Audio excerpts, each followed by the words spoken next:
So Stacey, welcome. Thank you so Thank much you. for participating in these candidate interviews. Great to have you here today. Thank you so much, Tim. I'm happy to be here. So we'll start off, give you a chance to introduce yourself, Sure. the ward that you are representing, Yep. and just a little bit of background about yourself. Okay, so my name is Stacey Brown, and I'm the current Ward 5 City Councilor. This is my first term, and I absolutely love it. I find that it's so fulfilling to advocate for my constituents, and also the big picture perspective that you have as a counselor. And the city staff are so incredibly professional and knowledgeable, and having an opportunity to work with them, to get information from them, and then share that with my constituents and the business community is just wonderful. Well, you sound very enthusiastic. Thank you, I am. No surprise. So we're going to start, I want to talk a little bit about tax base. Okay. You know, Concord, state capital, Yep. home to state government, city government, lots of nonprofits. So we've got a lot of tax Right. exempt property here, which passes the tax burden on to property owners. Yeah. So is tax-based growth a priority for you? And if so, what should we be doing in order to increase the tax base so Yeah. that those of us who live here or own businesses here are not picking up more and more burden? Thank you for asking that. And I think it's always a consideration. We should always be paying attention to that because we want to make sure that Concord is livable for the residents.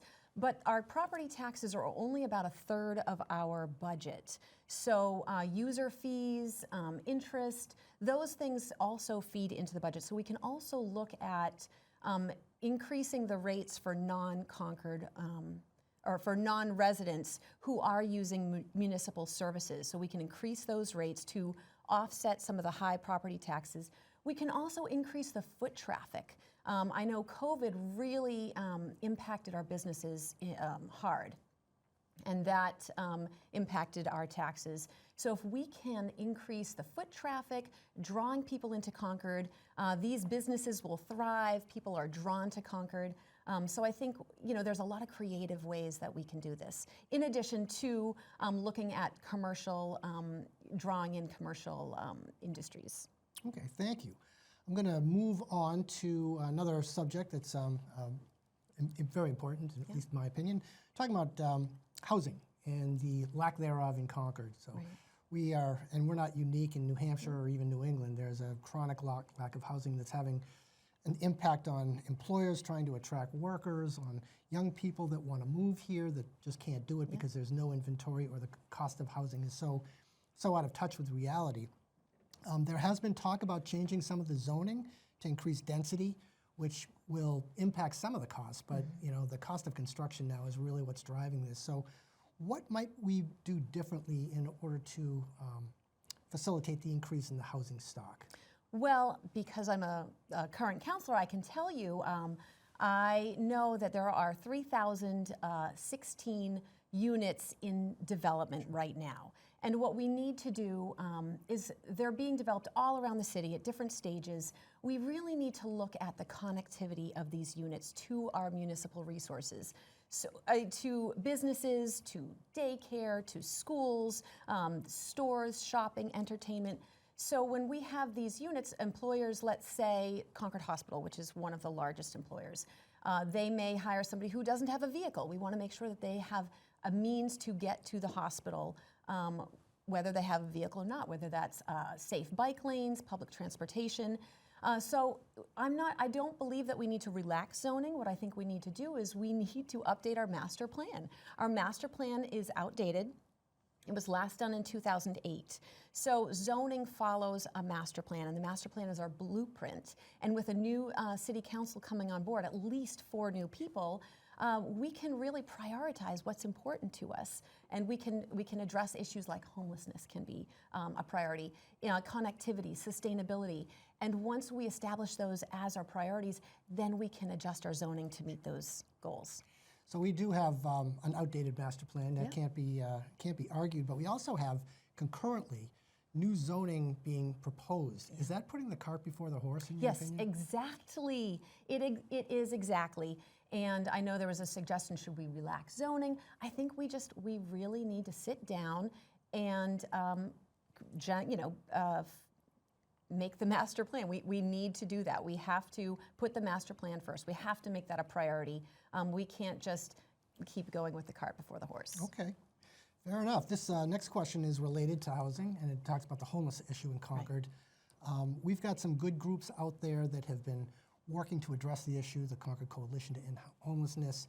There are others, the emergency housing for families, for individuals. So they're doing good work, but it seems like the issue never gets really under control, that the demand is always ahead of the supply here. So what should we be doing differently to address this issue? Yeah, we have some amazing groups, and they are working hard, but they're almost siloed. And here again, this goes back to the master plan and prioritizing this issue. So homelessness was generated by policies, and we can change it. Homelessness is solvable, but what we have to do is make it a priority, and we have to align with the federal and state regulations. But if we create our master plan, update it, and say homelessness is a priority, then we can bring all these different groups together under this one umbrella that says this is a priority. And once we do that, once we establish as a city that this is a priority, then we look at personalizing the care. I know some people have talked about maybe campgrounds. That's not right for everybody. There's going to be different needs for different people. And if we look at personalizing treatment, we can identify those resources that we already have to meet those needs. And we're really streamlining care. We're more efficient. We're not just wasting money cleaning up encampments, cleaning up vandalism. We're really going to the heart of the problem. Yeah, it is an issue, and I think you're right. There are a lot of resources out there, and I think some progress is being made in terms of taking down some of those silos. I think communication lines are better, but it's been a long time coming, and it's very challenging. So, thank you for that answer. I want to switch gears again and talk about tourism, which is a very important industry to New Hampshire, but Concord, and we do benefit from tourism traffic coming into the state, but at least in my opinion, as a Chamber of Commerce person, probably not as much as we could be. So we're engaged. We have a visitor center. We do publications. We do a lot of digital outreach to promote Concord and the surrounding communities. But it's limited, and to do this right, need resources. So I'll ask you, do you agree that we could be doing more to increase visitor spending in Concord? And if so, what type of role should the city play in that? Yes, we absolutely should be supporting tourism. And I see the way that we do that is we support the entrepreneurs that are here, the residents that are here. I'm talking to people who have businesses, say up on the Heights. They are drawing people in from Vermont. The New Americans Got Talent show was drawing people in from upstate New York. So we can attract people driving by on the highway who weren't intending to come to Concord, or we can entice those people that are already planning to come to Concord for specific reasons. The Sunflower Festival, I think, and the Multicultural Festival. These are two festivals that attracted so many people and really highlighted what's wonderful about Concord, the sustainability, the multiculturalism of our community. So I think as the city, we can make it easier for these festivals to take place. We can make permitting easy. Vendors, I'm part of the ad hoc outdoor dining and food truck. So, I have talked with different residents who would love to set up a food truck, and where we have members from all across the world who are living here now, they can share their home cooking in a food truck, and that's going to bring people in.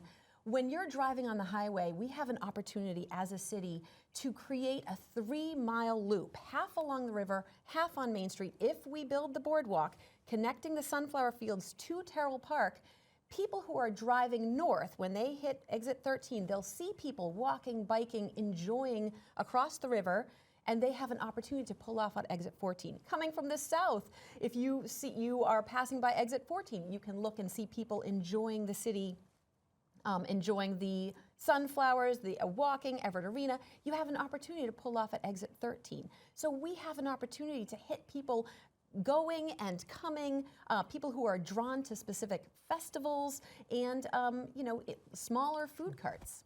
Well, we definitely have a product to sell. I've mentioned before, in New Hampshire, we're not the beaches or the mountains, but we have culture, we have History. we have great retail, boutique downtown, history. So great opportunity. Trails, the But getting natural the word environment. out, Yes. that's Well, important. this is where I feel we need to invest in our residents, because these are the folks who are going to tell people. The gentleman who has the hair salon on the Heights. How did the word get out? You know, people, when the New Americans Got Talent, I think if our residents love where they live, they will share it. Okay, fair enough. Last question that I have, and we've touched on this a little bit, but it has to do with the image of Concord from the highway. We're going to have a highway expansion project, which can either be of great benefit to the community or it could be detrimental, depending on how this turns out. But the premise is that Concord does not have a great image from Interstate 93, which really is our billboard for all these tens of thousands of cars passing through. Sunflower Festival was a great example of something that raised that image, at least on a temporary basis. But what else should we be doing to improve that image? So that's looking at people that are just on the interstate. And yes, they're drawn to the festival. So if we have the Greenway Trail, that 3-mile loop, people are going to be attracted to that. They may come to Concord just to experience that. Or if they're going on their way north or south, they want to break, they can stop. They'd be able to park at Everett Arena or Manchester Street and access our complete Main Street, and the foot traffic that our downtown shops would get would be amazing. But that's not the only way people come into the city. What we need to look at is the cyclists, the rail trails. I was just working with some residents on Stickney Hill. They recently had it paved. That is a really popular biking route from people through Hopkinton. In fact, one of the gentlemen said he's seen 250 cyclists in a day. So we are attracting people, and we recently paved Stickney Hill, and it's glorious. And you go through there, and you're going over Turkey Pond, through the St. Paul's campus. So it's really a beautiful experience. Now Langley was removed, and that's one reason why we need to update our master plan, because when Langley Parkway was removed, it created a vacuum. So we had a lot of different things that were kind of hinged on that occurring. But if we make that a multimodal, like a trail, a designated trail, a west to east, bisecting the Merrimack River Greenway Trail, you can have people coming from the north side, and what do they see when they come into the city? They're going by the Pierce Manse, Horseshoe Pond area. People, they're not seeing the back of Store Street. They're seeing like our historical downtown. So we want to attract recreational people we have 88 miles of trails. So we need to play up what we have, the benefits that we have. We definitely have some good assets that we can sell Yes. here. Well, listen, I think that brings us to the end of our interview. Oh, so, no. Stacey, thank you so much. Really welcome. appreciate you doing this today. Thank you for being here, and thank you for raising some great questions and great ideas. Best of luck in your campaign. Thanks, Tim.